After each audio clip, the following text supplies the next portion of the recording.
I am Fred Baser, and I am your town moderator. Welcome. And before we begin this evening, there's some announcements that I'd like to make.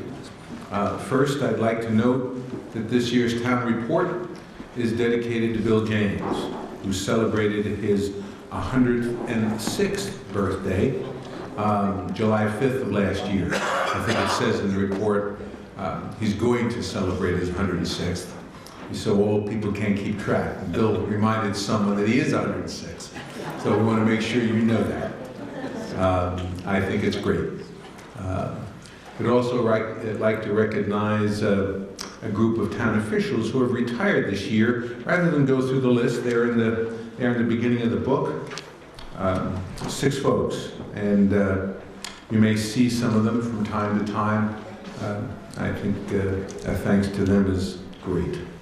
I'd also like to thank the Masons, who this year volunteered to have refreshments for you all in the back corner. Please help yourself. If you'd like a cup of coffee or something sweet or otherwise. And they got donations from quite a list of folks. Mary's at Baldwin Creeks, Cubbers, Snaps, the Bobcat, Bristol Cliffs Cafe, the American Legion, Post 19 here in town, the American Ladies Auxiliary, the Legion's Auxiliary, Almost Home, Bristol Beverage, Shaw's, Vermont Coffee Company, and the Libanus Lodge is again doing this. Also, there's pies by Charlie Corell. So thank you very much to them. We have a Boy Scout here, William Moran, and William is going to help us when we get time for people to speak, and we'll bring a mic to you so you can stand up, tell us who you are, and speak so that everyone can hear you. This is a brand new sound system. They trained everyone today. So we've got plenty of mics, and we have mics there, and I know William will be happy to bring one to you, and we'd like you to use it so that everyone in the body can hear you. Okay.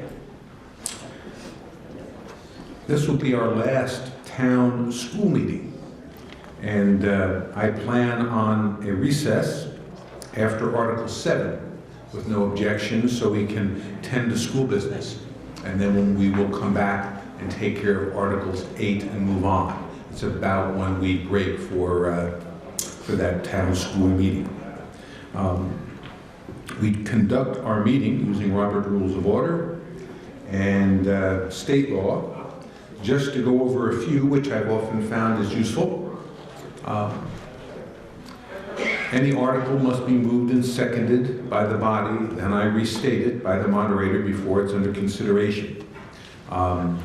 After I restate the motion, whomever made it, I will give them a chance to speak first. They have the right to speak first under Robert's rules.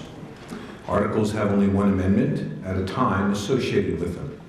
Amendments to an amendment in an article likewise can only have 1 amendment at a time associated with them.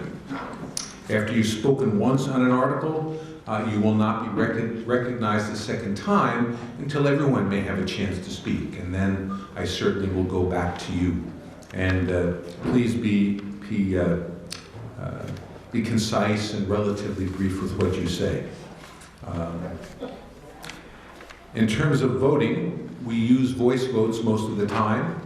Someone can request a paper ballot. 7 people have to agree to that. And if I can't tell on a voice vote whether it's a yay or a nay, I'll have you all stand. Yes or no, so we can get it accurate. All motions and remarks, please address it to me. Everything should be addressed to the moderator. That's done so we can keep things civil. I don't want Carl wrestling with Susan on an issue. So address your comments to me, the moderator, and that helps keep things going smoothly and well. Your speeches must be confined to the merits of the question, and we certainly don't want any, again, personality conflicts here. Everyone use good judgment. My role as a moderator is to help you accomplish the business that we intend to do. Please raise your hand and ask a question if you don't understand what's going on. And you can challenge me if you think I've made an error in judgment, and the body can decide if indeed I have or whether they agree. My goal is just to have your will be done today, and I try to do my best when it comes to these rules. And is anyone not a registered voter here in Bristol? If you aren't, could you raise your hand? Okay. Registered voters really aren't allowed to participate unless it's okay with you on a specific question.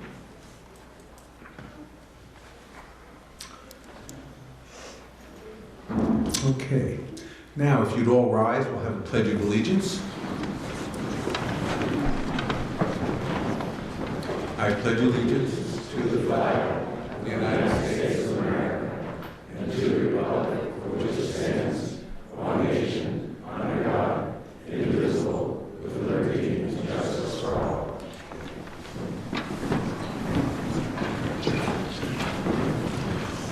Also, this year I'm going to do a brief invocation.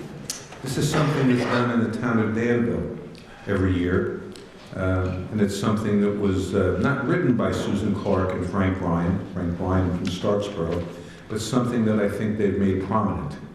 Actually, some of these words are from the composer Sibelius, the classical composer, I forget from what country. Finland. Thank you. Yes. Finland. So we welcome here to the town meeting. We've come together in civil assembly as a community in a tradition that is older than our state itself. As we deliberate, let us advocate for our positions, but not at the expense of others. Let us remember that there's an immense gap between saying I am right and saying I believe I'm right. And that our neighbors with whom we disagree are good people with hopes and dreams as true and as high as ours. And let us always remember that in the end, caring for each other in this community is of far greater importance than any difference we may have. So, welcome to you all.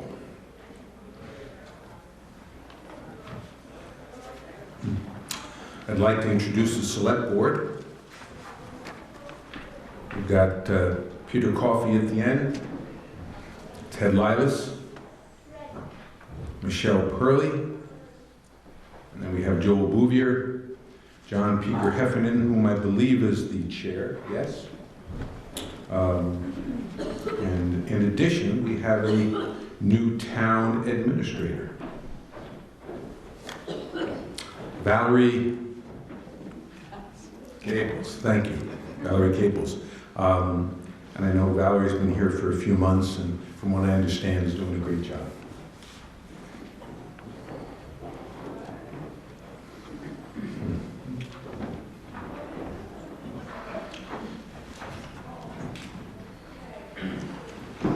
On my right is Sharon Lucia. Sharon is a administrative assistant and will be taking minutes because Jen Myers, who normally does that, delivered that baby girl on Friday, which is kind of cool. So you can be thinking of Jen and the newborn. We think that's great. Okay. So, as our tradition has been in previous years, we usually allow our senator or senators and state reps to say just a few words and to kind of give us a sense for what's going on in Montpelier, at least from their perspective. Chris Bray, Senator Bray from New Haven is here, and no one has an objection for him, even though he's not a resident of Bristol, sharing with us some good information, I presume. Very good. And Dave Sharp, and I'll say a word or two also. So Chris, the floor is yours.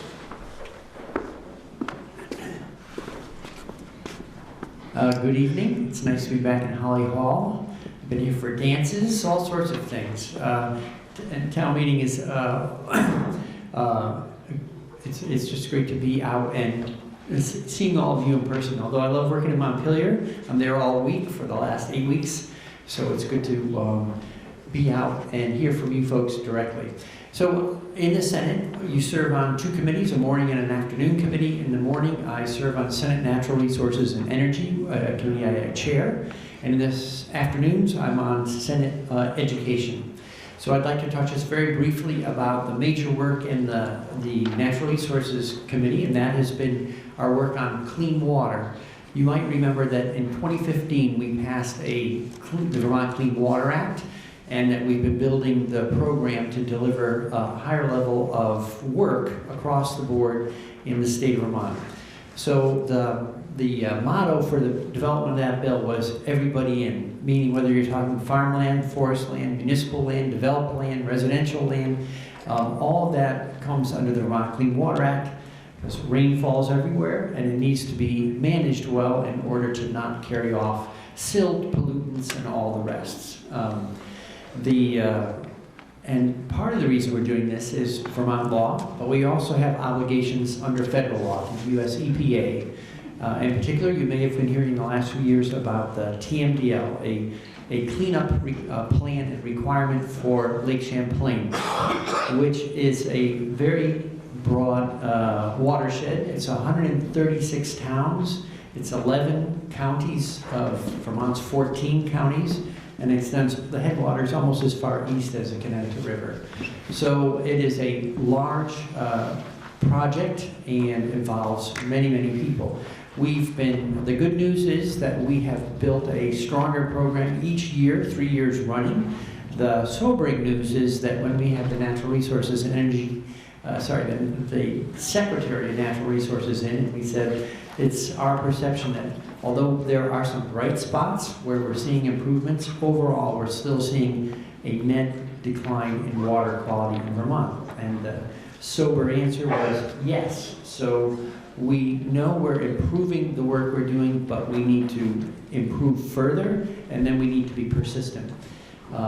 Right now, one of the main things we're doing is we're working out a long-term budget. We need to be steady about this work and this commitment. And we're building the fiscal year 19 budget that begins July of this year. But we're also looking to the year beyond that, because we see a large funding gap looming in the state's budget for that year.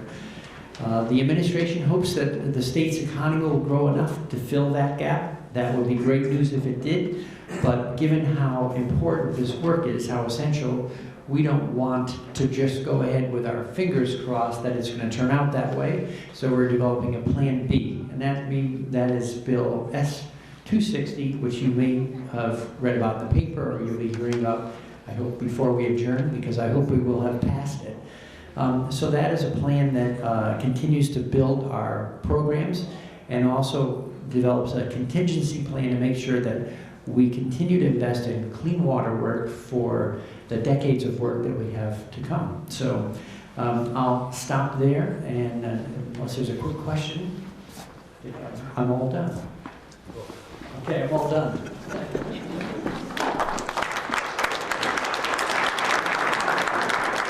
I think Chris may be available for a minute or two in the back before he goes, as might Dave. I'm another rep that you have. I'm on the Ways and Means Committee, which is one of the 2 money committees in the House. And this year, we passed late last week a bill that changes the way we deal with state income tax and changes a little bit the way we deal with education funding. How come 2 significant changes? Changes that will affect every single person in this room. A couple of things happened in the beginning of the year. Number 1, the federal government changed the tax code. And we have enough connections to the federal tax code so that it has an impact on your taxes. And the impact was, we were going to get another $30 million from all of you. Vermonters were going to be contributing another $30 million in state income taxes. We didn't want that. So we had to design things differently so that we could return the $30 million back to you for tax year 18, the year that we're in. At the same time, there was an anticipated 7 to 8% increase in the homestead property tax. That anticipated increase was based on actions that the state took last year to keep the property taxes down, as well as anticipated budgets from all the schools. Fortunately, the budgets came in a little bit lower than expected, but there still would have been a healthy increase if we didn't make an effort to try to change it. So, what we did is this. For income taxes, you start with your adjusted gross income. You're going to be allowed to deduct from that a 5% credit for charitable contributions that you make. It's a credit. It goes right to the bottom line in terms of reduces your taxes. The maximum credit will be $500. So basically, if you give $10,000 to charities of your choice, you can have a $500 credit. We also created a standard deduction, $6,000 per person, $12,000 if you file jointly, $9,000 I think it is for household heads, single moms and the like. And we also did a personal exemption of $4,150. Those things would reduce your income before taxation. We also did a couple of neat things. One, if you're on Social Security, retired on Social Security, if you make less than 55 grand and single, you won't have to pay taxes on it in Vermont anymore. If you're making 70 grand or less and you file jointly, you won't have to pay taxes on it either. Something that there's been an interest in for quite some time, and it looks like hopefully we'll achieve it. So we did that, and then we said we're going to add to the income taxes a education fund surcharge. In other words, we're going to go to income taxes to raise a little bit of money for public education, about $59 million, which is a modest amount considering we raised $1.6 million for public education, but it's something. And that is going to be applied as follows: 0.1% additional income tax in the lowest income brackets, 0.5%, a 0.5% for those in the mid-range. And that's, 85% of Vermonters or more are in that category. And then for those in the upper income bracket, it's going to be a 1% surcharge. So we've created that, raised $59 million, which will be used to lower your homestead property tax. The property tax you pay on your home and contiguous 2 acres if you have it. The non-resident property tax stays the same. But the property tax that applies to you all for your homes will go down a little bit. In our district, it'll go down by 8.6%. 8.6. The state average is 10. Districts that spend a little bit more per pupil aren't saving quite as much. People that are spending less per pupil are saving more. And hopefully as time goes on, we'll see what happens, but the goal is to hopefully keep property taxes a little bit under control. And with that, I'll turn it over to Dave. There's a sheet in the back that explains just what I said, if you'd like to have something to read, and there's my email address on the bottom if you have questions.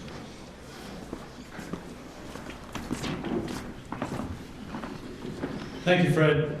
It's great to see everybody here tonight. I remember my first town meeting in 1968. I haven't made all of them, but I've made most of them. It's a great town meeting, and it's wonderful to see you all here.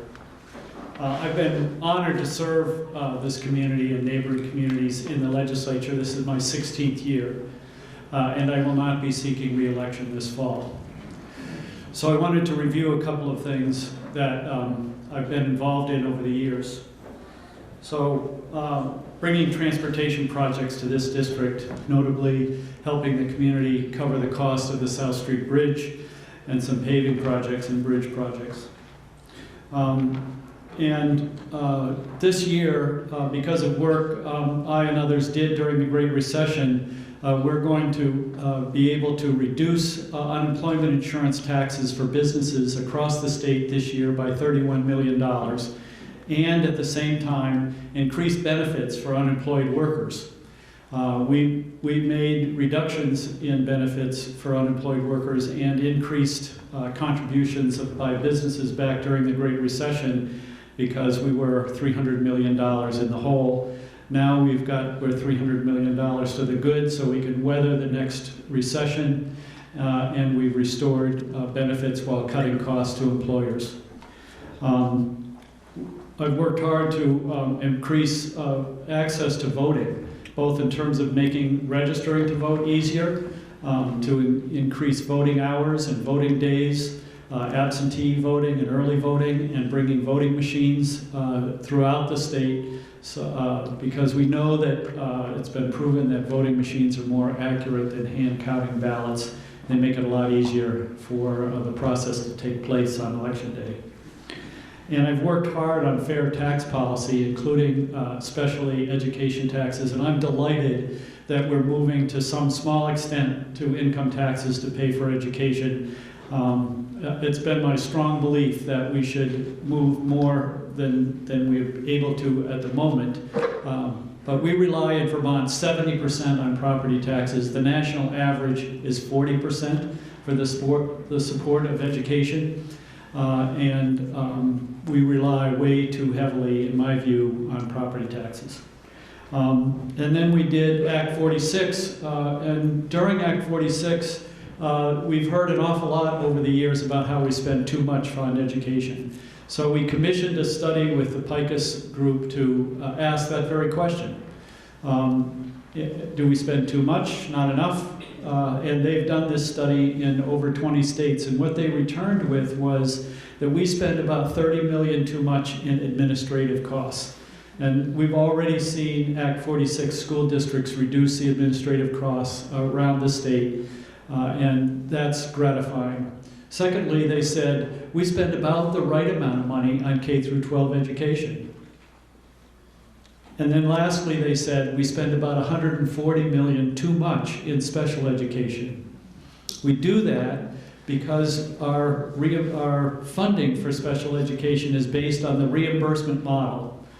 And the way I like to characterize that is if I sent you all out to the grocery store and promised to pay 60% of whatever you spent, your purchasing habits might be different. And because we're worried that purchasing habits for special education would be really extravagant, this was decades ago, we put very stringent rules, auditing, time studies, and other mechanisms in place to constrain special ed spending. You know, it had the perverse effect of actually increasing special ed spending because the rules forced behavior that was expensive. So as a part of this, the second step we took was that we commissioned UVM to look at how we fund special education, and we brought in the district management group from Harvard to help schools, supervisory unions, look at best practices in their community. So 13 supervisory unions volunteered to be part of that process.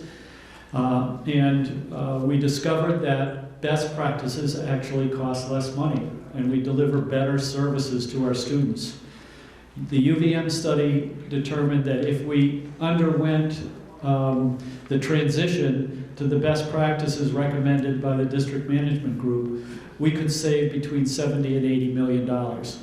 So that's really heartening to know that we can make changes, difficult changes, in our education process that will bring better outcomes for our students and actually cost taxpayers less money. This is a difficult and long process, so we expect it to roll out in a 4 or 5 year period, so don't expect next year to see a big decrease in your education taxes. But that's the process that we've set in place, and we expect it to be fruitful. So that's all I had on my list to go over. I'm happy to answer any questions. Please contact me, either email or give me a phone call or corner me in the market, and I'd be glad to engage in more detailed conversation. Thank you. I think it would be great if we give Dave a special round of applause for his 16 years of service. And he was also a select board member for a number of years.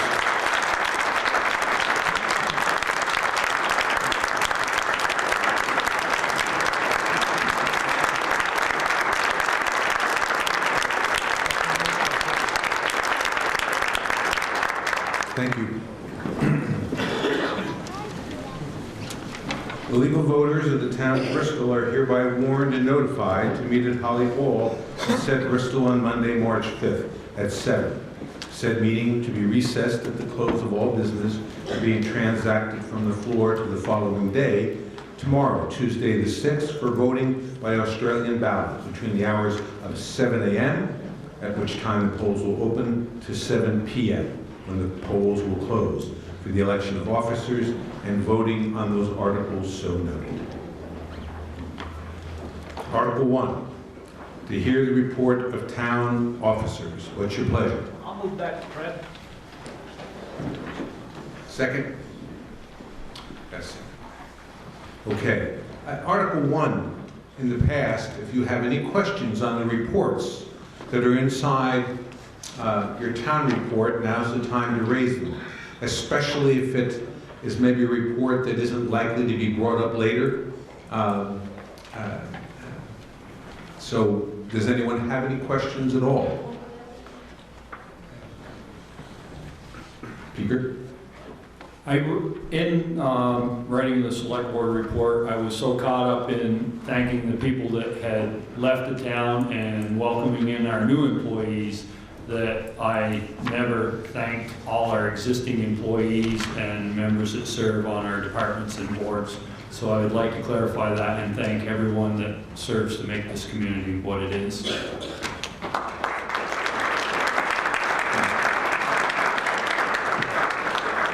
Any other questions, Article 1? Yes, please tell us who you are, and William, get a mic to him. Go ahead, get that one. Should just lift that up. There you go. Good man. Thank you. My name's Bob Bernstein. Let's see, in the spirit of speaking to the general reports, thank you, Fred. I've prepared a set of notes, as I've done sometimes before. I'm going to pass a copy up for the select board to read at their leisure. One copy, please make 5 for all of you so you can get to see what's what. And then I'm going to summarize briefly because I don't want to take too much time.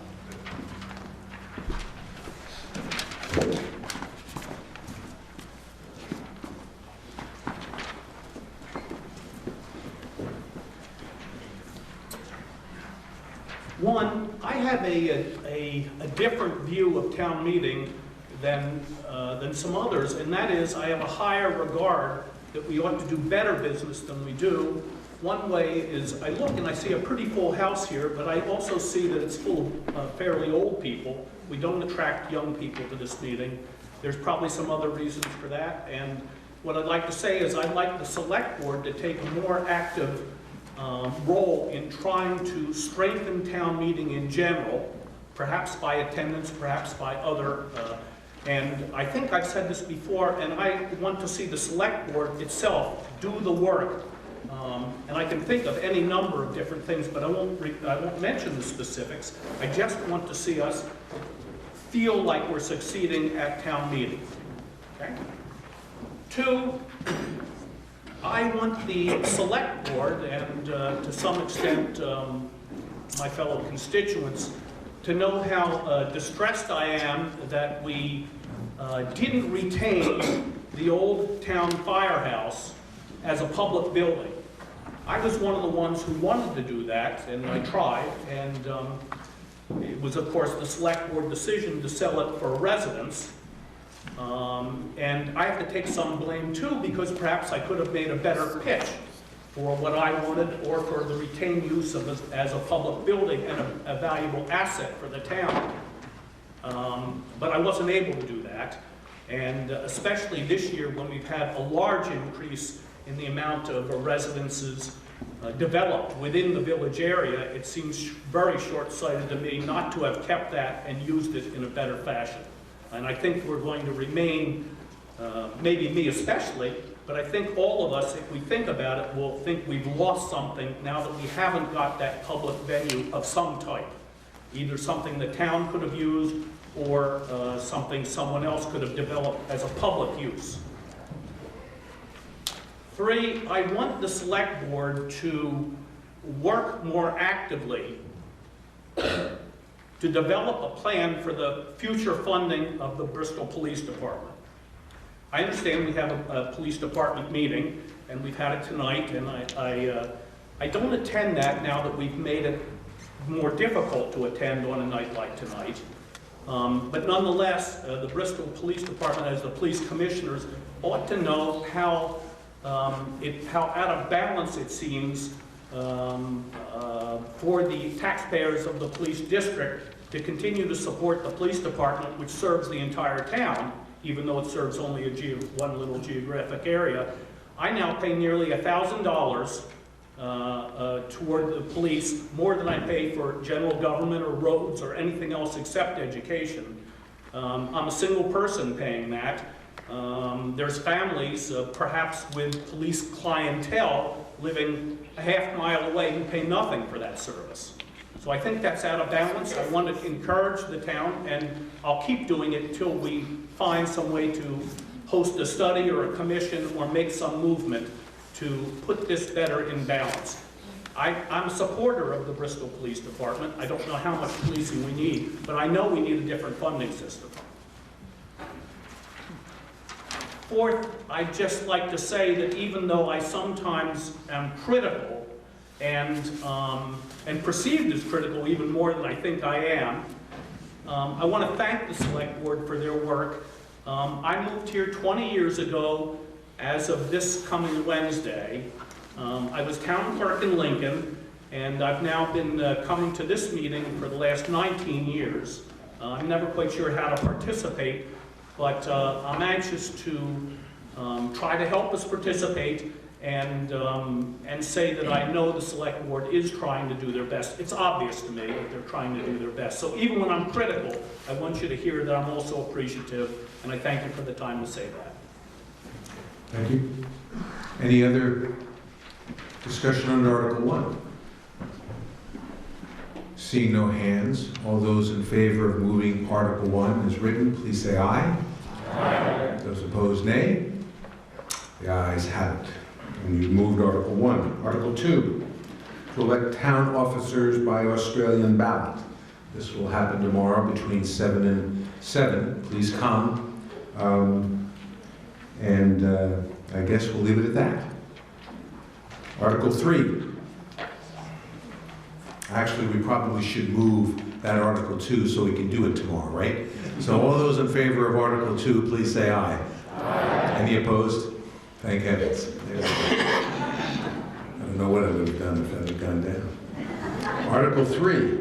Will the voters of the town of Bristol vote that all real property taxes payable in installments shall bear interest at the rate of 0.75% per month or a fraction thereof for the first 3 months, and thereafter 1 1/4% per month or a fraction thereof from the due date of each installment, with the payments to the town treasurer of real property taxes for the town's fiscal year period of July 1st, 2018 through June 30th, 2019, being due in 2 equal installments on November 5th, 2018 and April 5th, 2019 by fiscal delivery to the town office before midnight on that date. Do I have a motion to move the article? So moved. Okay. Second. Would anyone like to propose we amend Article 3 to make it 2019 on April 5th? Good idea. Yeah. I think that'd be good, otherwise you ain't getting any taxes. Michelle. So there's been a motion to amend Article 3 by changing the date in the last line from April 5th, 2018 to April 5th, 2019. What's your pleasure? Shall we go ahead and vote this? Okay. All those in favor, please say aye. Aye. Those opposed, nay.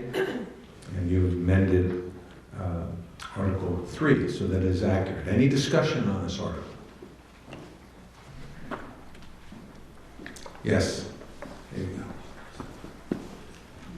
So it does not mention a penalty for late payment. Has that been rescinded, or is there still a penalty? And if so, how much is it?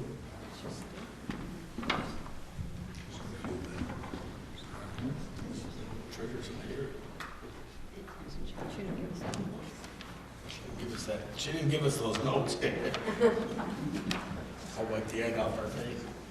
I know there is a penalty if you pay late. Last I knew it was 8%. It's 8%, yeah. Michelle, then you would report that it's an 8% That's what it penalty is. on an annualized basis? Yeah, well, No? it's just the one time. Okay. One-time 8% penalty if you don't pay on time. Everyone's paid on time here, so none of you know the answer to that question, right? Does it need to be in the motion? I'm trying to look up Good last year. question. The question is, although we didn't have a mic, should this be in Article 3? In order for that article to be accurate? Or it being not in there, is it still okay, still applicable? Mr. Moderator, Yes. if everybody would turn to the report on page 79, that's word for word with the exception of the dates changed. There's no mention of last year's minutes, that we had condensed minutes of last year's annual town meeting, and there was no mention of us that's penalty of 8%, David. So I'm just reading what it was last year. Okay. Article 6. No, that's just to bring the delinquent tax collector in house. I think the penalty is law in town. I don't know that we have to move it. I think we do have to remind people when it'll be due. And I think the penalties stand. At least that would be my guess. Yes? I would propose an amendment Okay. so that we state that there is a penalty, and the penalty is 4%. When you think about it, the first five... Let's have a second of that first. Do we have a second? Okay.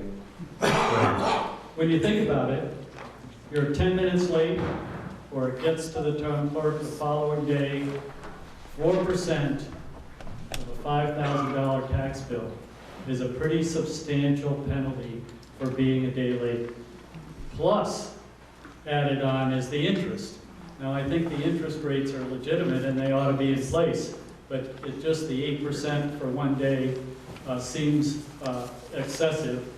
We used to use that 8% to pay for the delinquent tax collector, but I don't think we do that anymore.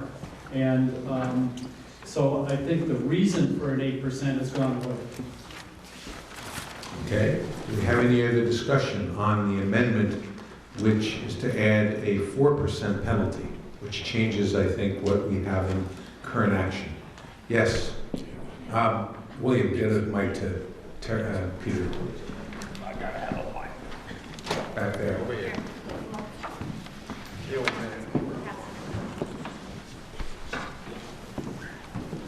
Hey, Brian,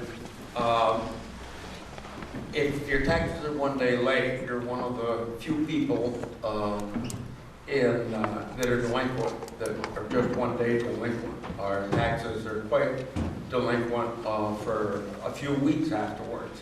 Secondly, our taxes are due about twice a year, and that's about what we should be paying. So I think we ought to leave it alone and leave it where it is, and pay your taxes on time, because we have to borrow money if you don't.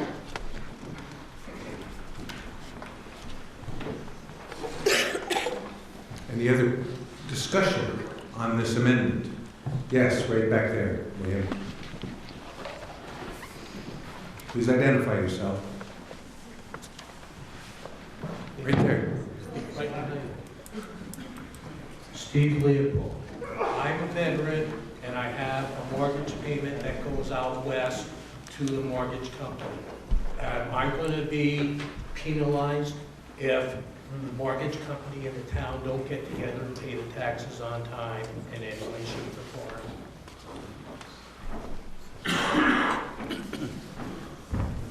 Anyone here know the answer to that? I think that's a Would question. you speak into the mic, I think that's a question for Jen, but I think that's a case-by-case basis. If it's a miscommunication between the mortgage company and our due date, that's a consideration that she would take into effect. but I think she'd be best to answer that, and unfortunately she's not here. Jen is the town treasurer who deals with that. You might ask when she returns. Yes, sir. Well, let's see, I'm not... Wait a minute, get the mic, lady. Thank you. Thank you. Let's see, one, I'm not sure that we have the statutory ability to change this at this meeting, and I'd like to know if we do. So I think that might be complicated to find out. Two, the question about the mortgage escrow payments is no change, so that shouldn't affect the vote. In this case, that's the way it's always been. We've always had that. Three, there was one other thought I had, just to help clarify. The 8% is being used to help fund the town government in general.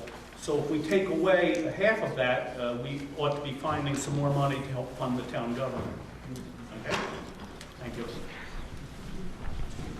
Mr. Weston, right behind you, William. Okay. Please tell who you are. Ken Weston.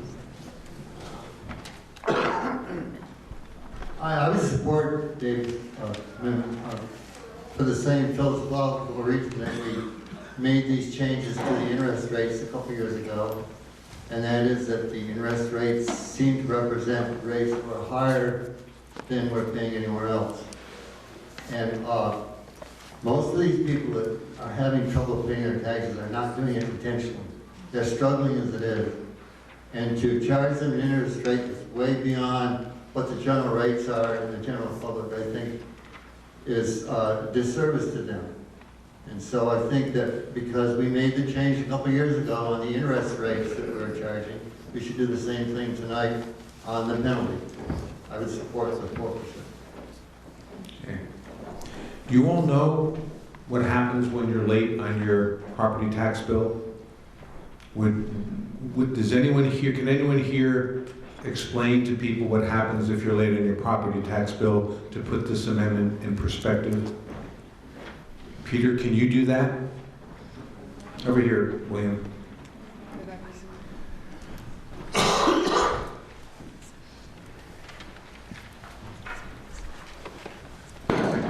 Taxes don't become delinquent until April 5th. At that point, our penalty is added on. So And the penalty 8%. is 8%, okay. If you had missed your installment, those monthly rates that are in the article are what you're charged each month, once a month. Michelle, can you look up and see, I think the 8% is a state statute. That's what I was trying to find. Have you been able to find it? I think it's a state statute, but I can't swear to that. But I certainly can. Okay, okay, get the mic down here. Up here, Dave. Yeah. Dave, Dave, come up here. just come up here.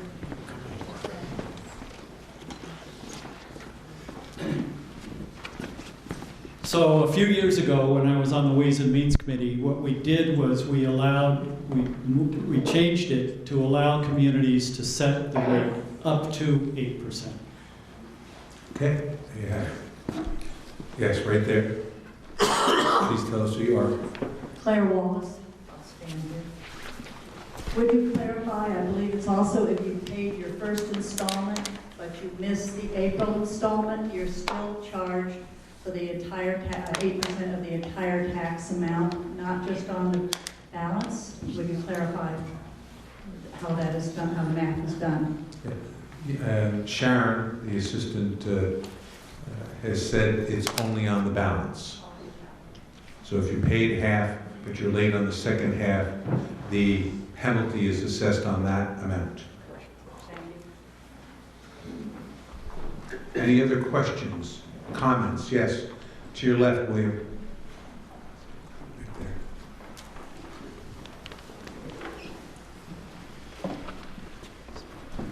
Fred Schroeder, live with Knox Road. Can you tell me how many people are delinquent every year in their taxes? What was the question again? How many people are delinquent? How many people are delinquent annually? Does anyone have an approximate history, or is it in the report? Page 25. Page 25 of the report. And how much, okay, so how much is generated in delinquent taxes fees? We know how much extra income from the penalty and the interest rate is generated from delinquent taxes. That's the question.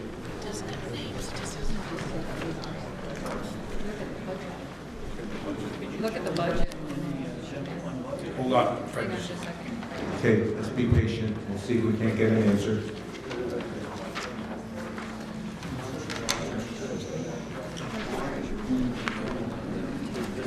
I believe it's on page 13 of your report.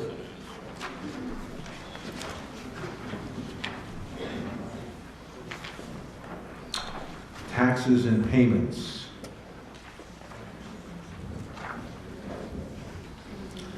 So it appears that this 2017 actual is interest 4,500, penalty 3,400 plus. Is that correct? That's up to 2000, or December 31st. The audited amount from 2016-17 was $8,494 interest was collected for delinquent taxes. And penalties was Penalty. $11,000. And penalties was $19,293. Yes. If we increase the fee, how much more will be generated? Well, the motion is to decrease Increase the fee? the penalty. Penalty. And it would basically be cut in half because currently the penalty is 8% and the amendment suggests it wants to be 4%. I'm in favor of less fees. Okay. Thank you. Yes. Anything else on this amendment?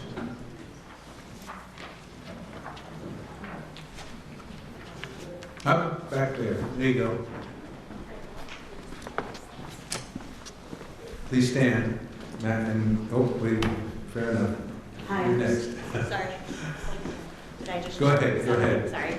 I would support this reduction as well. I know we had an instance where we were shy of the first installment, and I had asked what the penalty was, and especially considering if we'd come up with 3/4 of the amount, I was really shocked to hear what that fee was, especially considering the grace period we usually have with our mortgages, the flexibility that's often allowed when we've paid a significant amount of money to a particular institution or business over a certain number of years, so I think it's unduly onerous. Okay. I think there's another gentleman in the back. Will you please stand? Tell us who you are. Hi, Bill Brown. 8% is junk bond rate.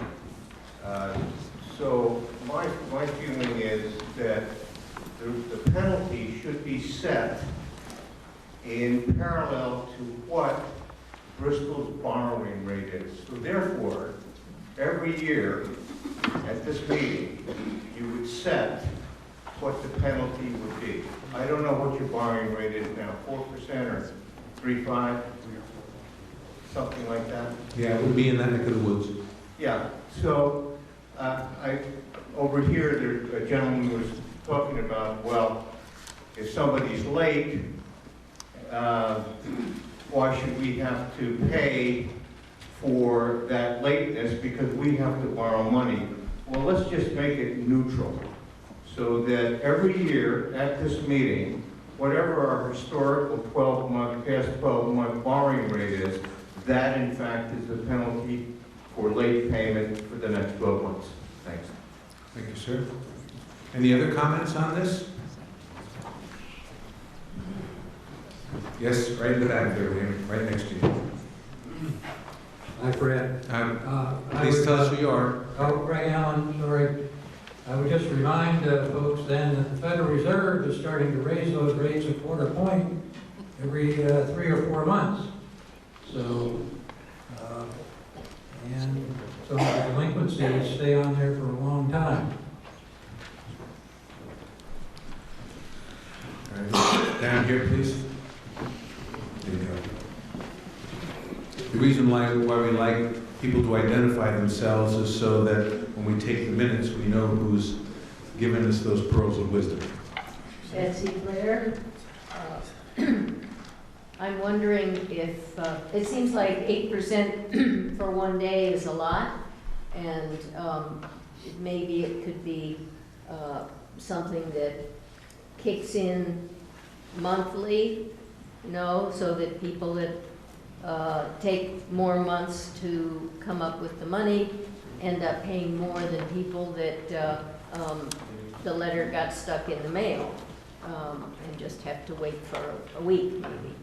Yes, I think, Betsy, there's an interest charge and that may accomplish what you just said. So there's a penalty, but then there is a interest that builds up the longer people. Well, I'm wondering if the penalty could kind of do that too. Yes, Joel. Whether I'm for or against Lori, I'm not really sure here right now, but I can remember being some of us old timers in the room here when we could put a 4 in front of that $39,000. Taxes, delinquent taxes in this town were almost $500,000 back in the 90s, the 80s. And now think about that 8%. That doesn't come to the town and go to the coffers as we all think it does. That also, the delinquent tax collector, who is Jen, she has to hire an attorney to put that place, if it goes to a tax sale.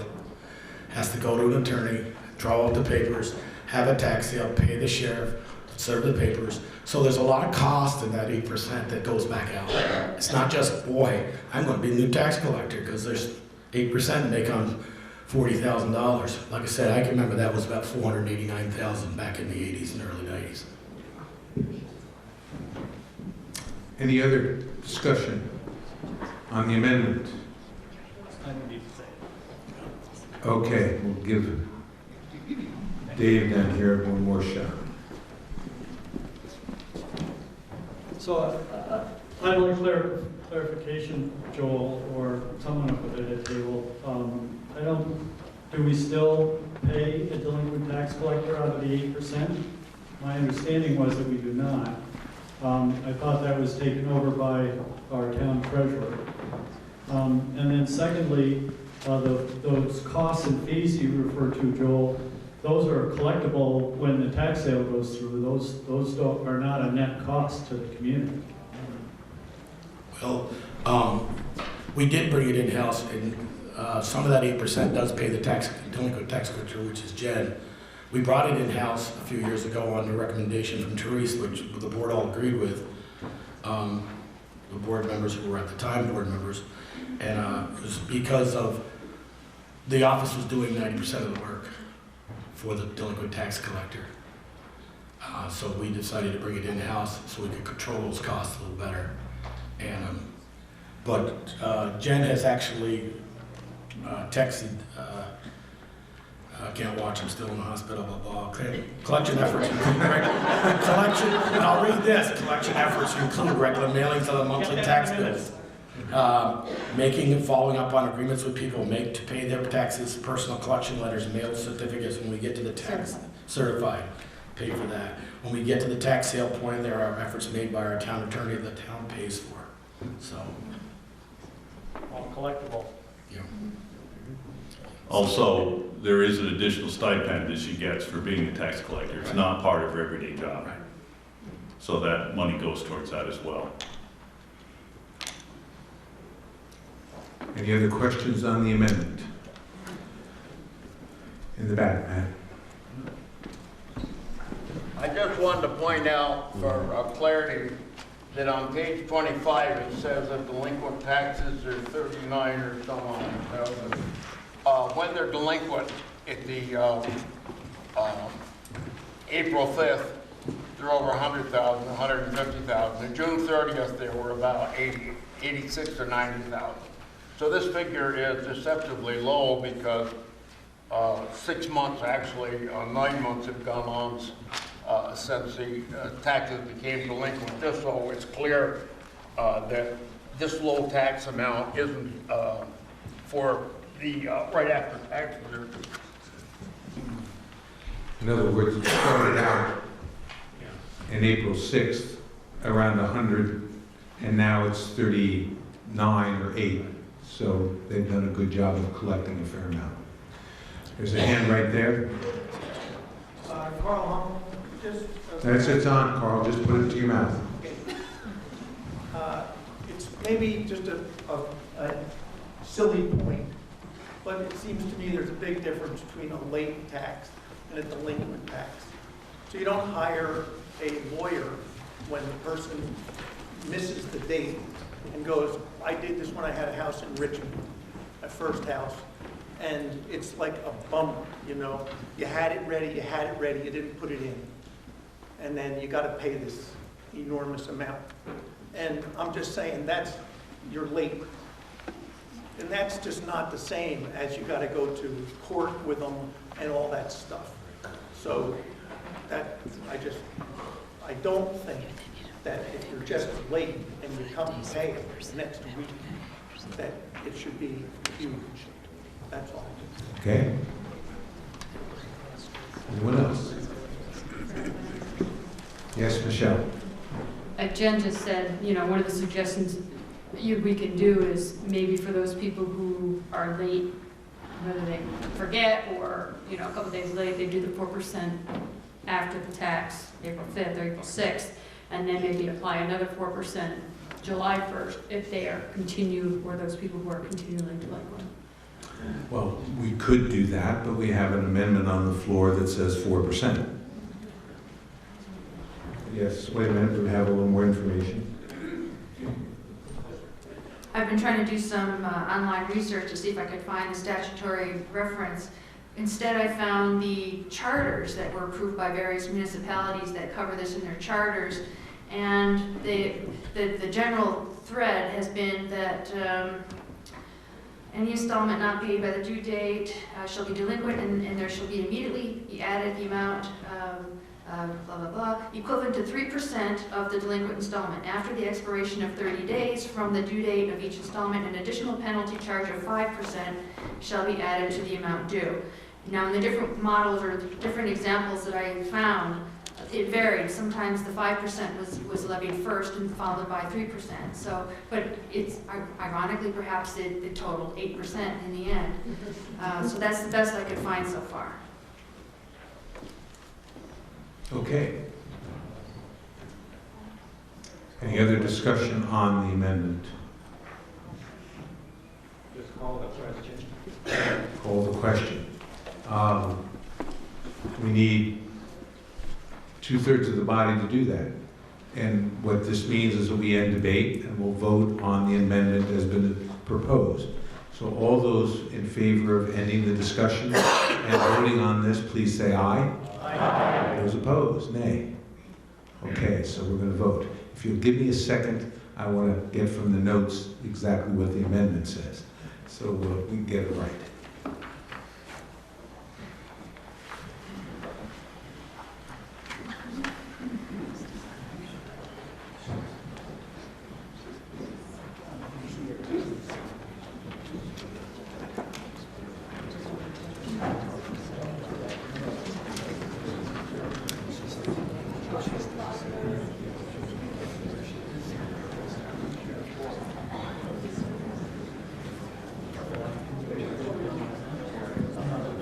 Okay, I think we got it. It's really very simple.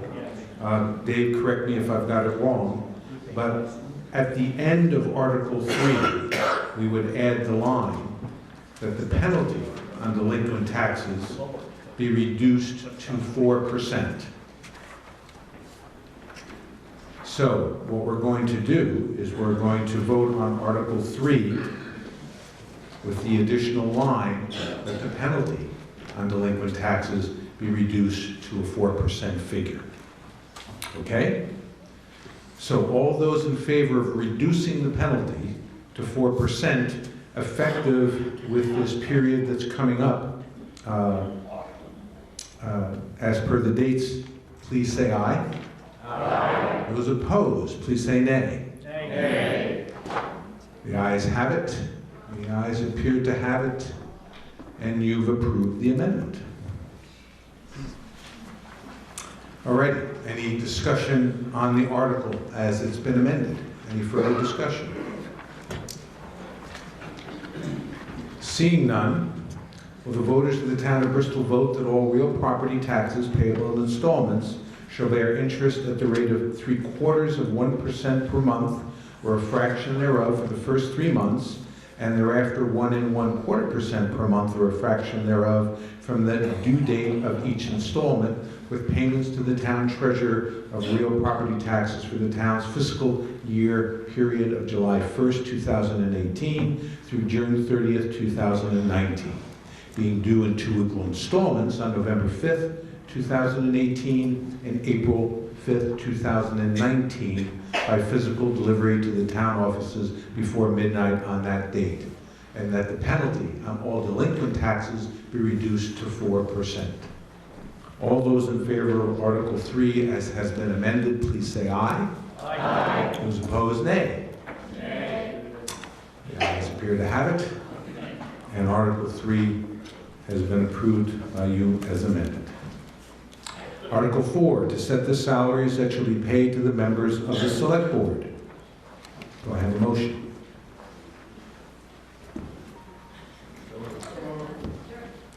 Second? Second.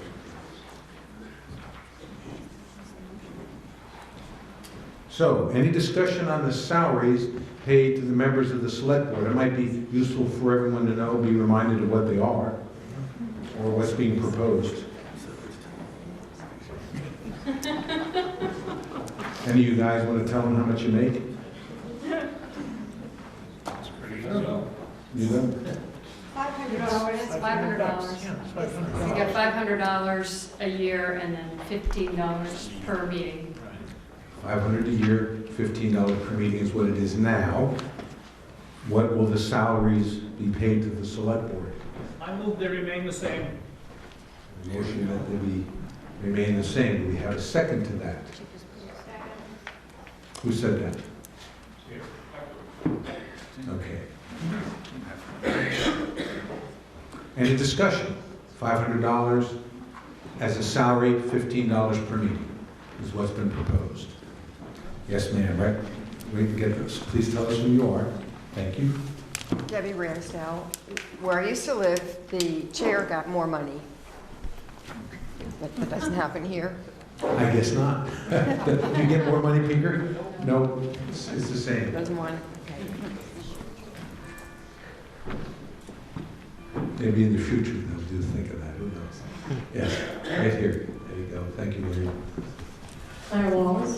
I'm just curious, under the town officer select board salaries, it shows an increase for 2018, 2019. Was that anticipating that there was going to be a different outcome of the vote today? I'm just curious why it went from the budget of 1718 to 6220 to 7500. I believe, Claire, it's just we start our budget meetings earlier, like right after Thanksgiving. We go every Monday night through January. And the budget is made up on every other Monday night for about 28 to 30 meetings a year. But now we're doing every Monday night in after Thanksgiving right through almost January. Thank you. Any other discussion on the salaries of the Select Board? Seeing none, we'll act on to set the salaries paid to the select members of the Select Board, which will be $500 as a salary and $15 per meeting. Those in favor of those numbers, please say aye. Aye. Those opposed, nay.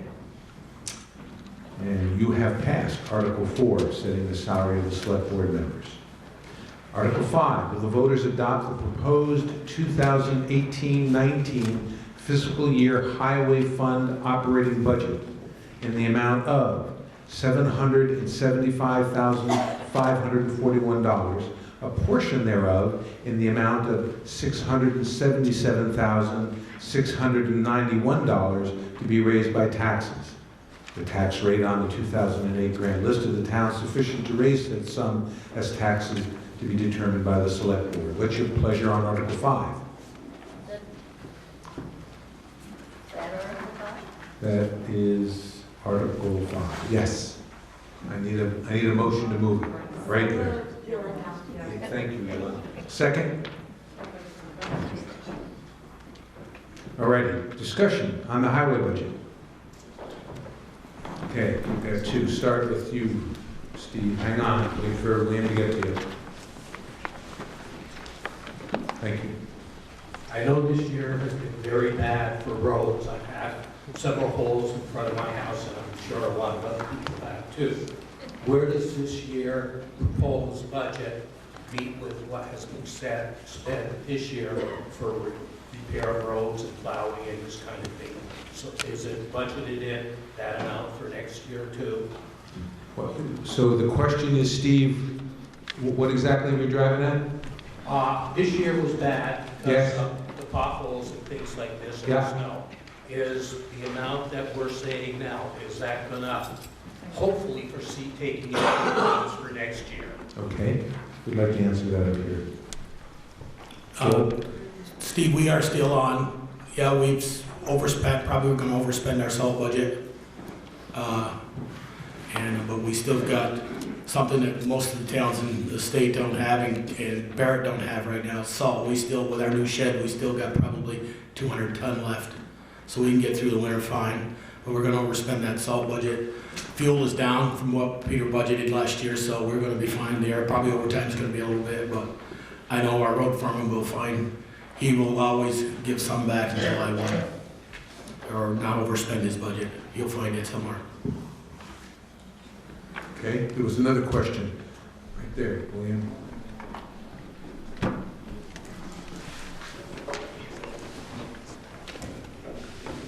Please tell us who you are. Optimus.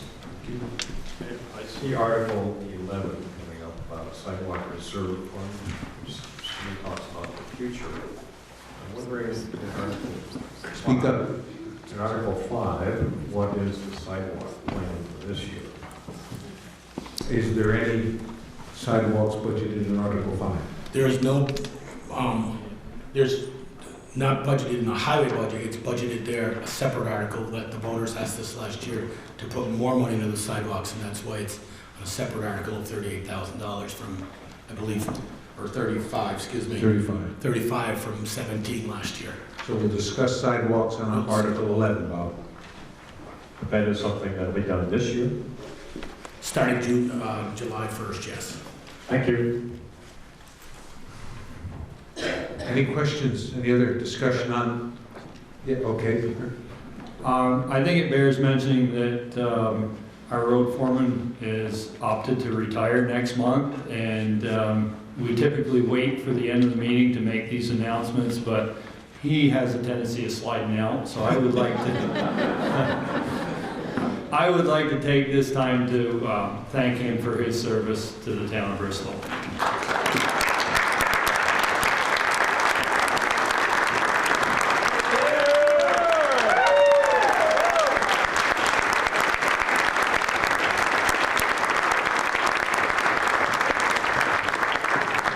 That was Peter Blue here.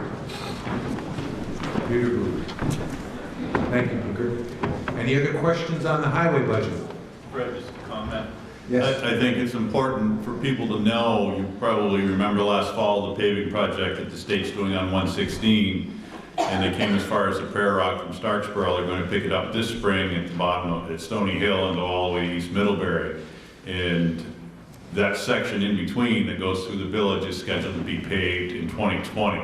So Steve, that's a couple of years away for you, but that will help your situation at some point on East Street. So we gotta live with the potholes for another year, or a year and a half. Maybe. Any other questions on highway?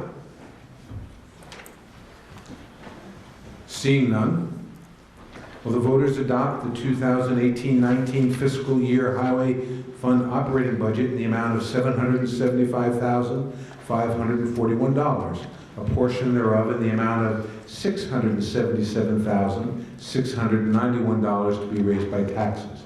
The tax rate on the 2018 grand list of the town sufficient to raise said sum as taxes to be determined by the select board. All those in favor of Article 5 as read, please say aye.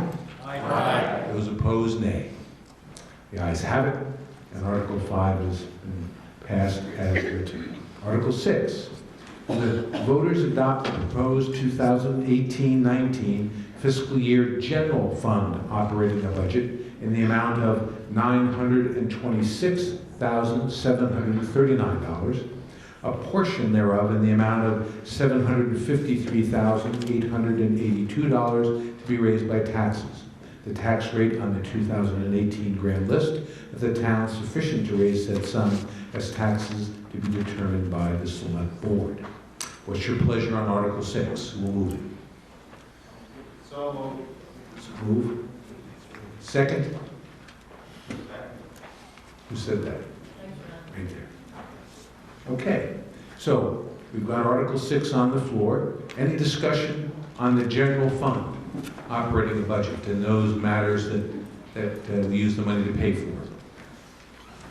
What page is the budget on for the general fund? 13, starts at 13. Page 13.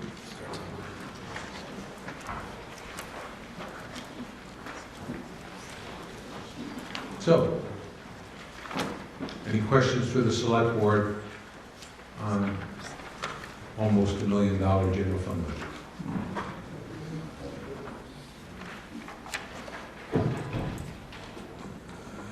I don't see any hands.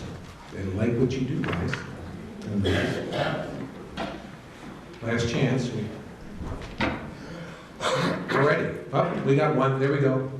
Can we just hear an overview from the select board on what the high points or low points of the operating budget are? Sue Hawkins. Can someone give us the view from 30,000 feet? Or the high points? Anything that sticks out?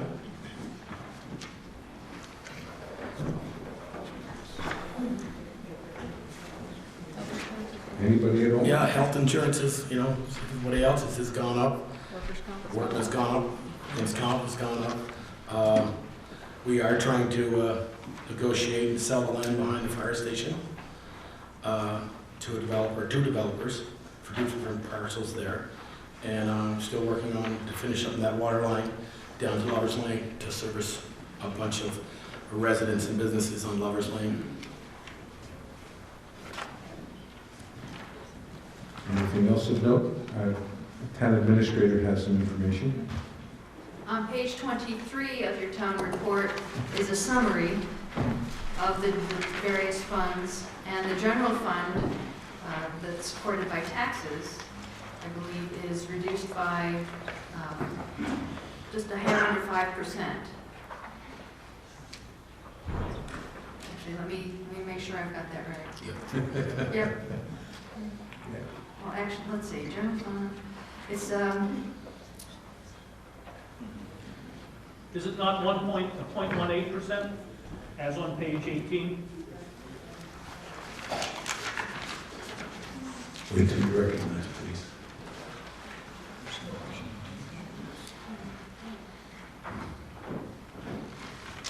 that is correct. On page 18, it shows a slight increase of the net supported by taxes of just a hair under 2%, or 0.2%.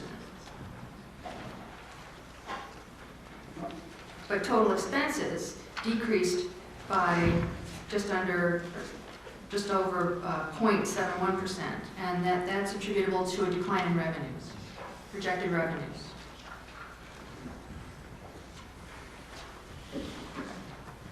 Okay. Back there.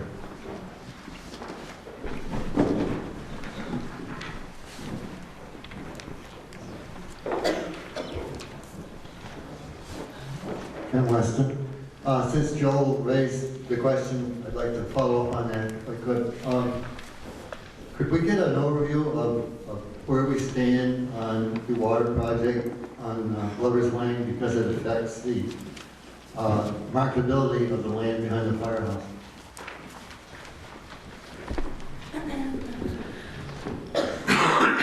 We've got the line down to down to Woodland Apartments, which is the property that we need to serve to get rid of the well shield.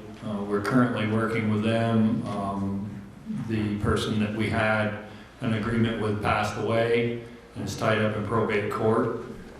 So we're working with them. We have some budget numbers. It's actually on our agenda to discuss an executive session after this meeting. And we'll have more information after that. But as of right now, the water line is down there, and we're working with the new owner, which is the previous owner's daughter, to try to get that hooked up to eliminate that well shield.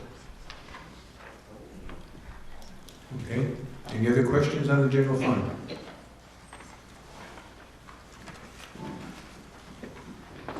Seeing none, will the voters adopt the proposed 2018-19 fiscal year general fund operating budget in the amount of $926,739, a portion thereof in the amount of $753,882 to be raised by taxes? The tax rate on the 2018 grand list of the town sufficient to raise said sum as taxes to be determined by the select board. All those in favor of Article 6 as read, please say aye. Aye. Those opposed, nay. And Article 6 is passed. Article 7. Will the voters adopt the proposed 2018-19 fiscal year Arts, Park, and Recreation Department budget in the amount of $224,393, a portion thereof in the amount of $145,843 to be raised by taxes? The tax rate on the 2008 grand list of the town sufficient to raise said sum as taxes to be determined by the select board. Will someone move Article 7 for us? So moved. So move. Who said that? Second? Okay, Article 7, the Arts, Park, and Recreation Department budget. Do we have questions on that? There we go. William, straight back.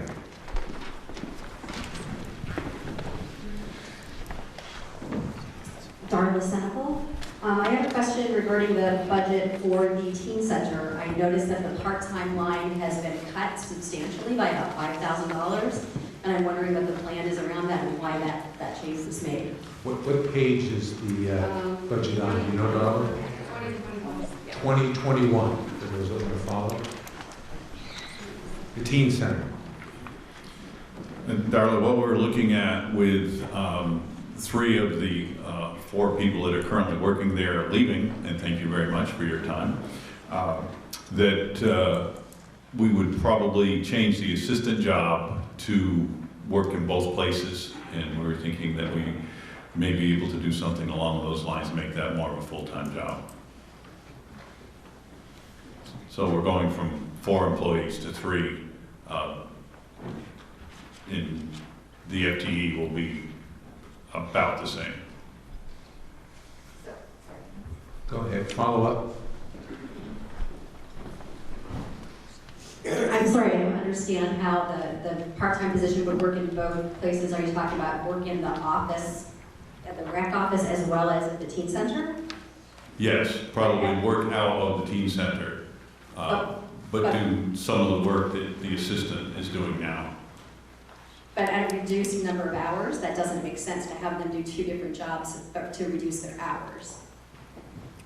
No, we wouldn't be reducing that, because right now that is a part-time job. Oh, I'm sorry, I'm just trying to wrap my mind around. So you've got, so the part-time position at the teen center right now, that part of the budget is being cut by $5,000. But now you're going to ask them to do that job as well as do some assistant work at the recreation office. Yes. Is that correct? Yes. For less money than what they were doing before.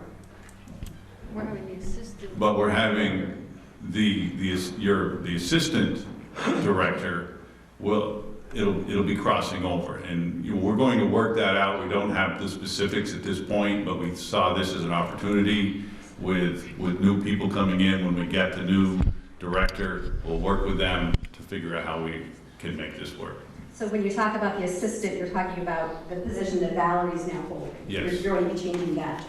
Yes.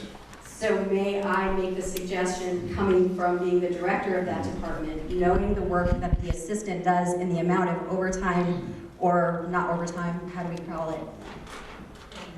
What's the word I'm looking for? Comp time that Valerie puts in, I don't believe that, in my humble opinion, I don't believe that that's a feasible thing to do. I would like to make a motion or make an amendment to that to add that $5,000 back into that part of the budget. So you're making a motion in Article 7 to add $5,000 to the $224,000 budget, which then would also be added to the amount to be raised in taxes, specifically to do what, Darla? Because you can be specific. So the way that I understand that you're looking to make some changes, so it's hard for me to be specific, but I'm thinking that the assistant to the assistant to the director puts in a considerable amount of comp time to equaling several weeks of comp time a year. So to cut that position and have another position cut as well doesn't make sense to me. So I would say that money could go to support Personnel? personnel, correct. Okay, so we're looking at a motion to increase the budget and the amount to be raised in taxes in the rec department's budget by $5,000 for the purpose of paying personnel. We all got it. Do we have a second to that motion? Okay, discussion on this amendment. Wait, right there. I commend what Darrell is saying, however, I believe all she's doing is adding $5,000 to the budget. I do not believe you can specify how that money is spent. I always get this confused. Is it town matters you can't be specific and school matters you can, or is it the other way around? I always thought on school matters you can't be specific, but on town you can. We added money for sidewalks last year, specifically for sidewalks, I know. You can add it, but you can't tell us where to spend it.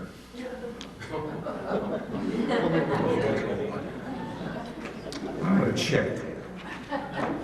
I move we reduce the selectmen's salaries. I hope you're running tomorrow, Bob.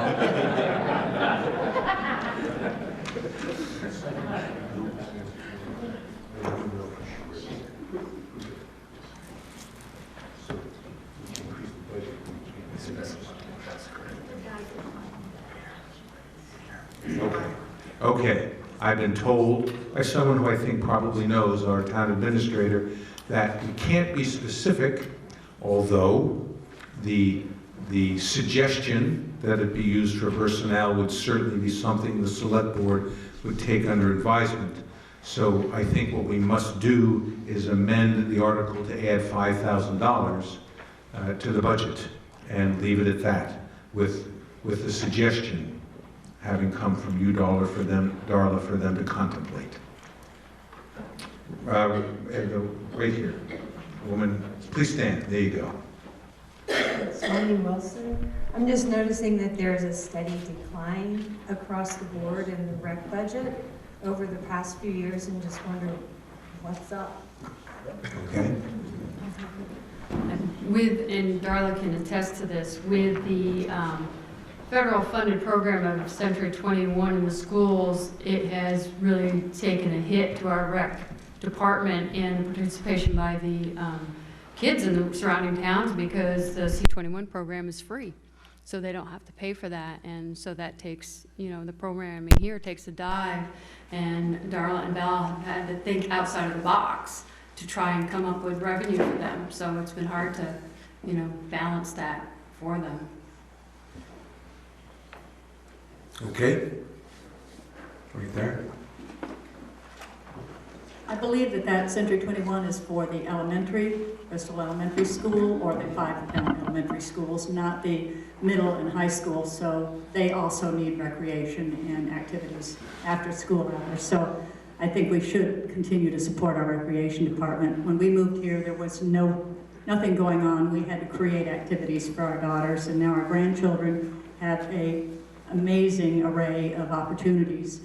across the board, and for adults. They do more than just children. I'm wondering, I've been on boards before, and we were able to take a line item, and I think that the part-time labor on page 21, second line under Youth Center Skate Park, was the item that was reduced by the 5,000.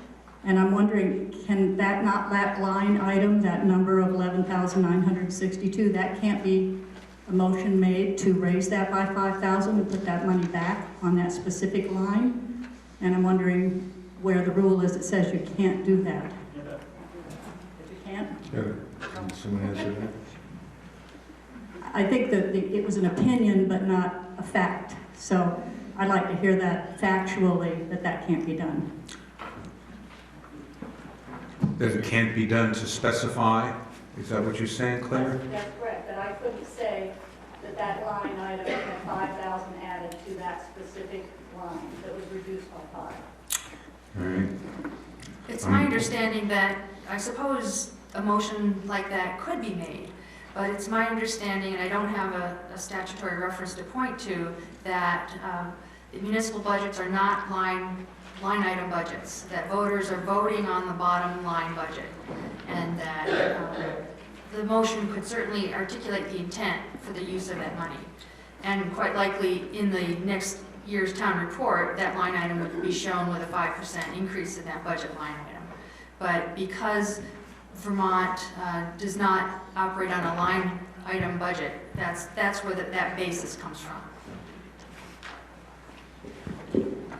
Claire, in the past where we've had motions to add money to budgets, that's what we've always been told. So that's what I'm basing my answer on.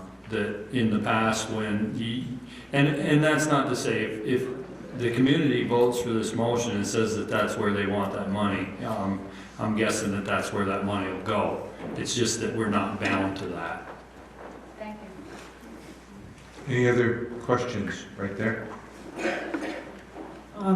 Patty Heatherly. My concern is, will two people still be working in the rec department here to continue with the great work that Val and Darla have started? I think it's a very important part of our community. And best practices, my understanding from teaching, is that it's great to sit in a room and at least kick around some great ideas back and forth. And when you're by yourself, it's a whole different story. Does anyone have can anyone talk about the people there or no? With Darla leaving and Ryan leaving, we're kind of in a state of change with the rec department, and we haven't totally decided how we are going to handle the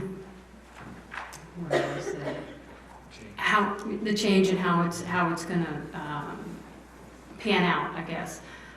We do have in the back a survey, a rec department survey we would like people to take and put in the box, and we will try and get that online on the web page for people who are not here to please take. Okay, thanks to technology, I got the Secretary of State's website, and indeed, the body can't direct the select board to spend something on a specific matter.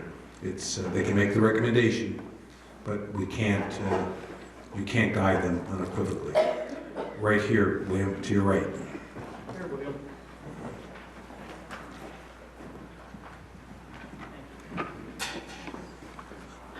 I'd like the select board to say if they think they can operate the rec department at its current level with the budget they proposed, and if they think they can, I'd like to support their budget and vote against this amendment. We wouldn't have put the budget forth if we didn't think we could stay within it. Thank you. Okay. Any other discussion on the amendment, which is to increase the rec budget by 5,000? Back, who is it? Yes, please stand. We'll get your mic back there, William. You see it, gentlemen?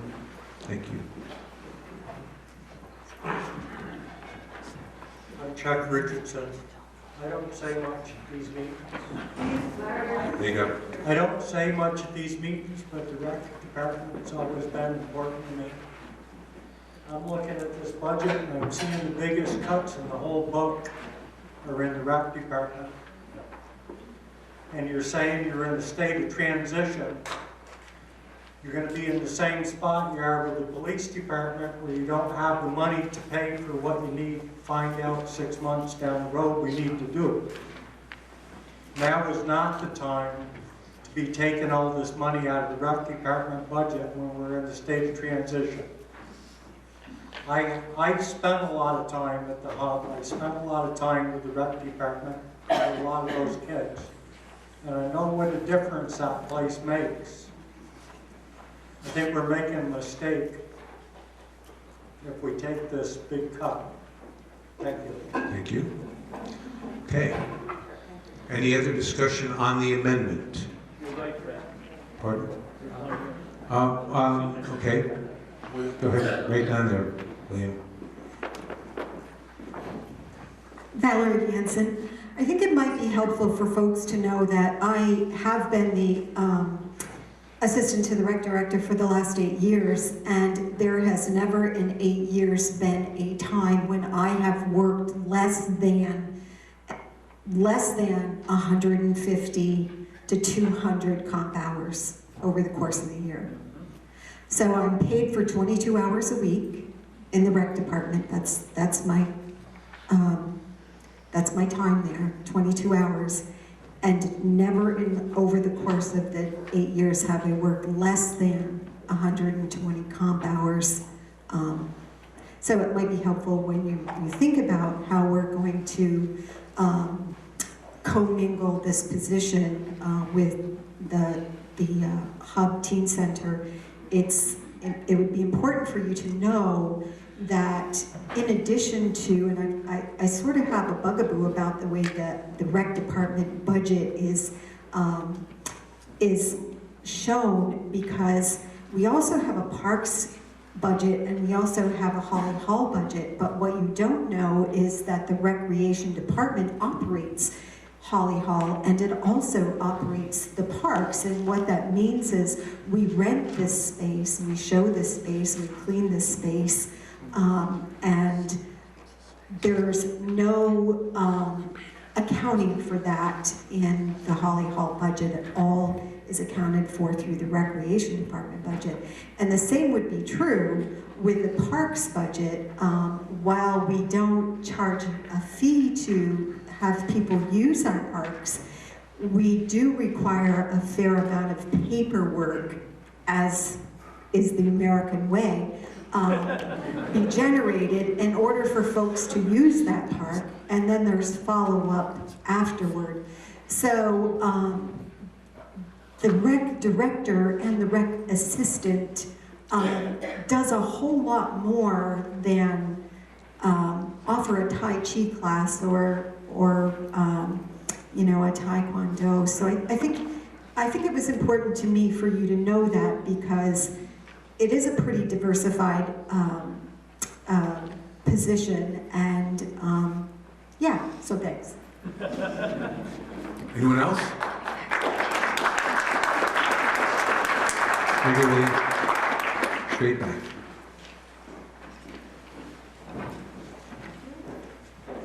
Bonnie Dobner. Put your mic closer. Bonnie Dobner, and maybe you could help me. I'm curious about this whole money thing, the $5,000 in the rec department, and we can't ask or demand, say, that be given back to the rec department. Right, the question is, go ahead. The question is, put it closer to your mouth. The question is, it seems that we're deciding in this whole thing about where money is going to be spent, including the salaries of the select board. Mm-hmm.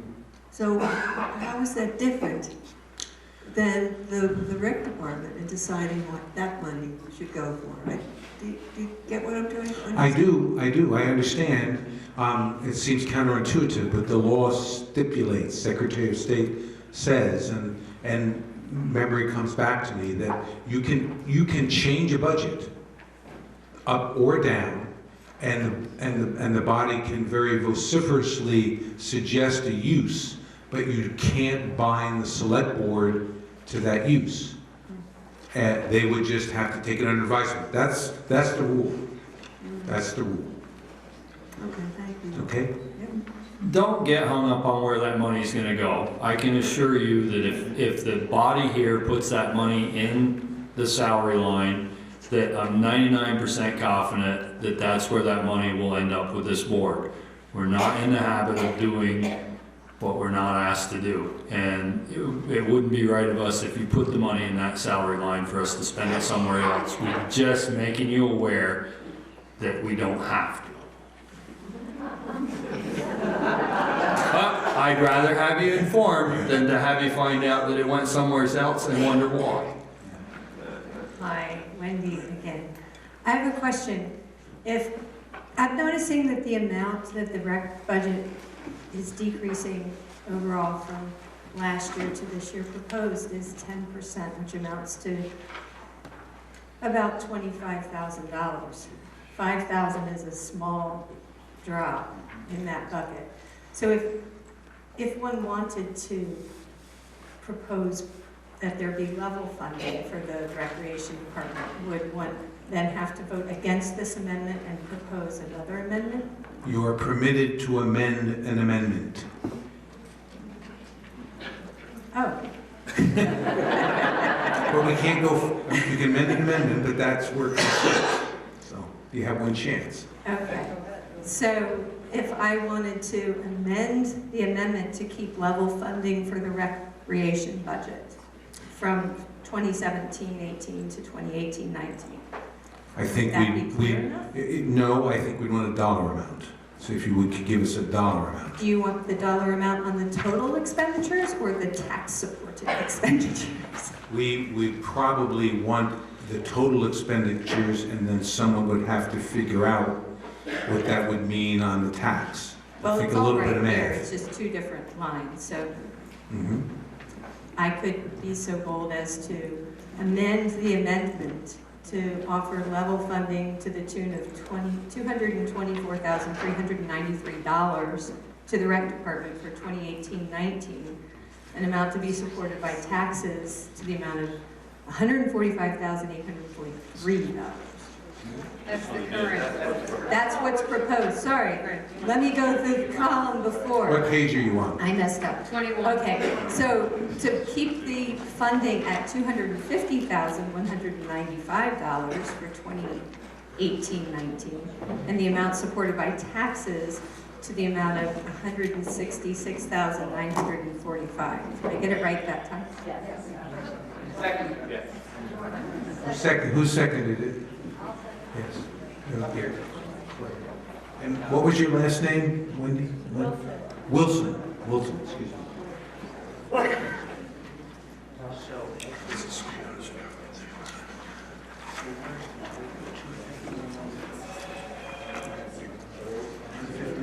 That was $251.95? Yes, 251. Be raised by taxes $166,945? Yes.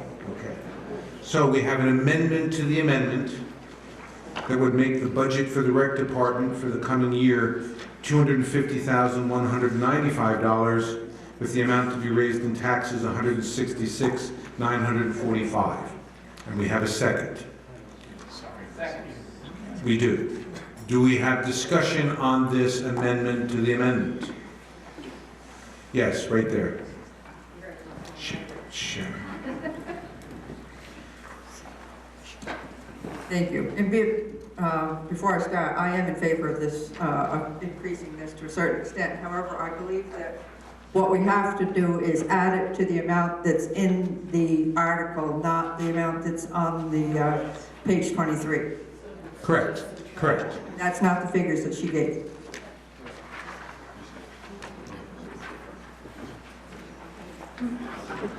I think I lost you there, Sharon.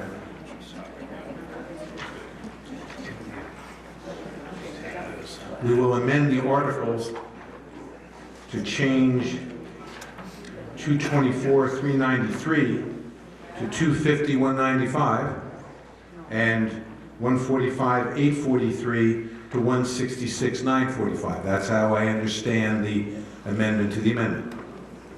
Point of Any- order. Yes, sir. I don't think this amendment is an amendment to the amendment. I think it's an amendment to the original article, and I don't think it's germane to vote this way.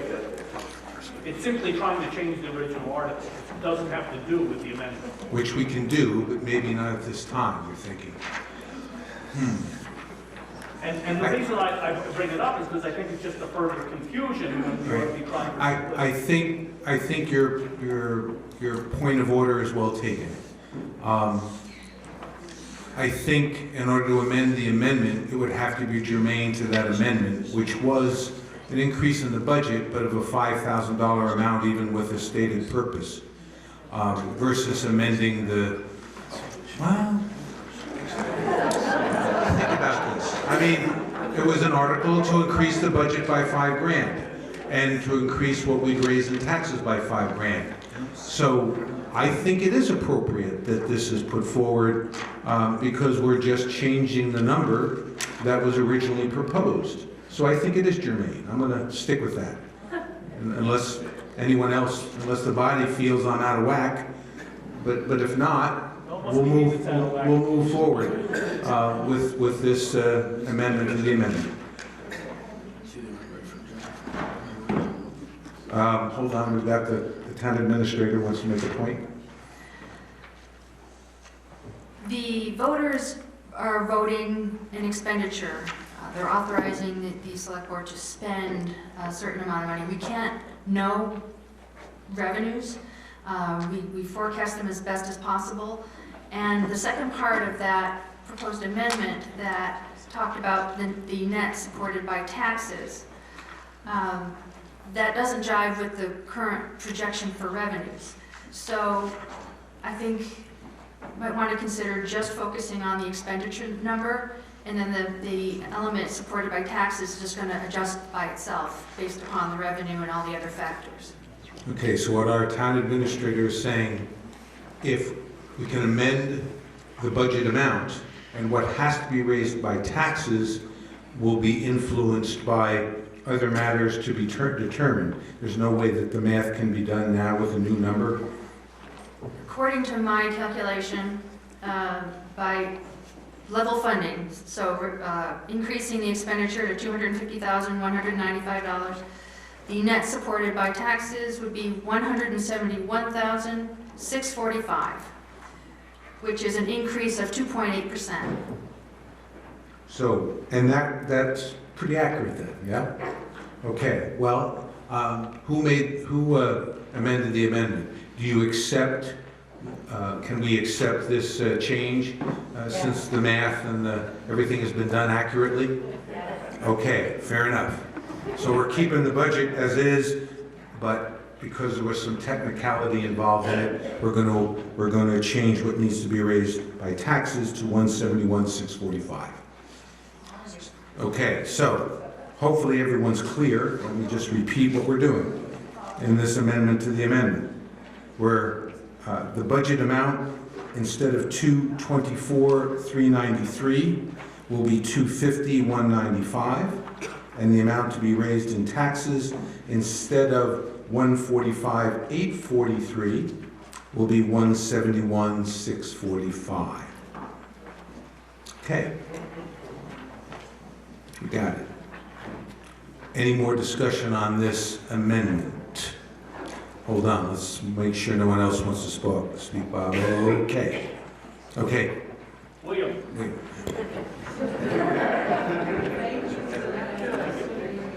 The select board has said they believe they can run the recreation department at the current level with the budget they proposed. We're not believing them if we're suggesting that we raise this. I suggest in this case we believe them. I know some of you think otherwise. I trust them in this. So I suggest we vote this down. Okay. Anyone else on this? Back. Straight back, William.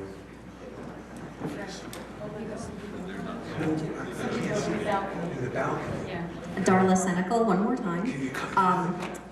While we brought a mention to Valerie's comp time, I had just left the position after 17 years. I put in countless hours, well, not countless hours, we do count them, of comp time as well. You may not get a staff that wants to run with comp time. You may not have someone as dedicated as Valerie who's willing to do that as well.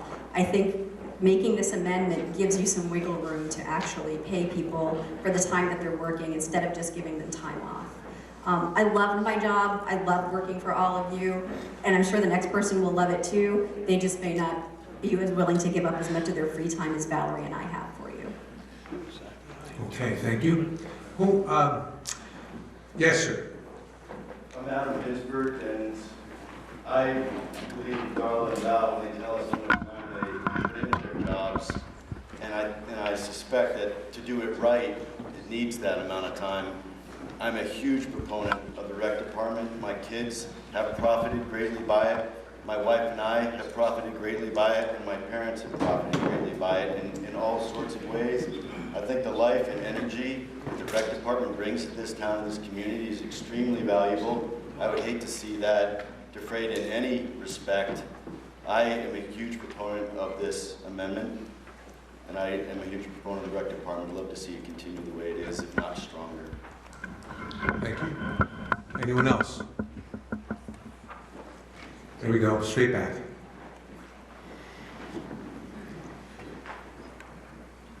Hello, just to clarify. And your name, sir? My name is Justin Buck. I believe when the gentleman down on the left had asked the question if the select board believed that they could stay within the budget, the answer was that they could stay within the budget, not that they could maintain the current level of the service. He said that if we didn't believe that we could meet the budget, we wouldn't have made the budget. But that, I don't believe, was an answer to the actual question that he asked, which was, can you maintain the current functioning of the services? Yeah, that's the question I asked. Okay, do you want to ask that question? Is that what you're suggesting? Yes. Okay. Yes, we do.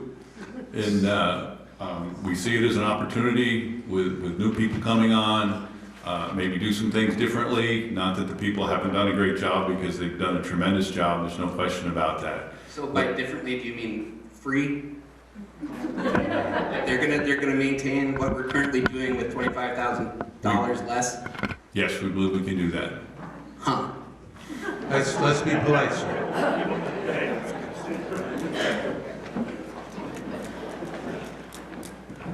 Anyone else?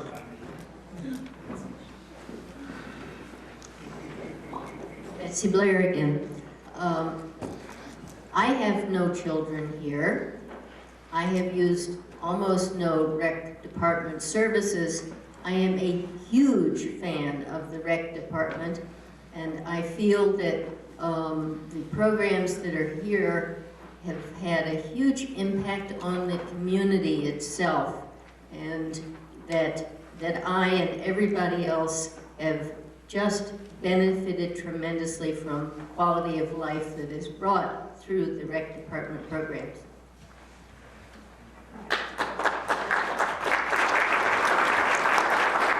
Okay, any other comments on the amended article?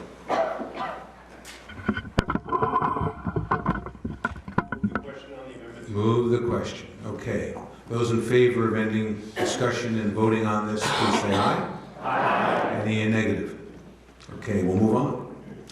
So, Article 7, as amended, is, will the voters adopt the proposed 2018-19 fiscal year Arts, Park, and Recreation Department budget in the amount of $250,195, a portion thereof in the amount of $171,645 to be raised by taxes. The tax rate of 2018 grand list of the town sufficient to raise said sum as taxes to be determined by the select board. So, all those in favor? Point of order. Yes, sir. Mr. Moderator, aren't we actually voting on an amendment to an amendment? Well, we are, but the amendment changes those numbers. So I read the article. Down, I'm not saying it will, but if the amendment is voted down, then we go back to the original. Correct. Amendment. That's correct. So, all those in favor of those new numbers in Article 7, please say aye. Aye. Those opposed, please say nay. Nay. I'm going to have a division of the House. All those in favor of Article 7, please stand. As amended, please stand. Amendment to the amendment? Yes, the amendment to the amendment with the new dollar amounts.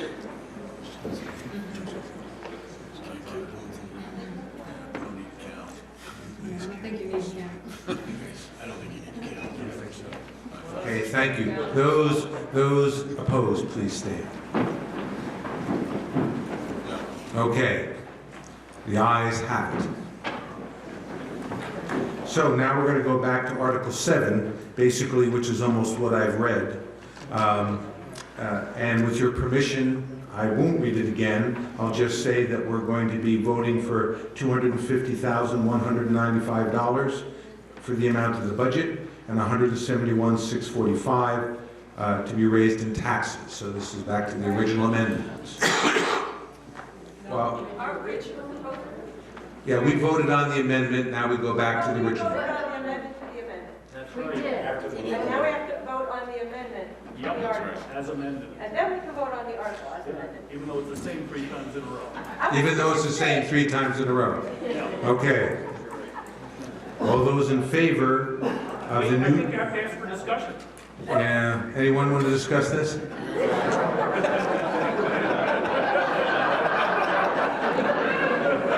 Seeing no hands.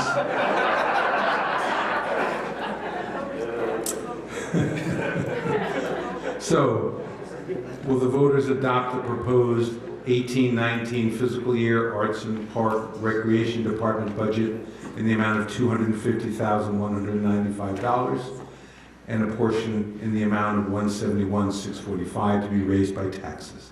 The tax rate on the 2018 grand list of the town sufficient to raise said sum as taxes to be determined by the select board. Those in favor, please say aye.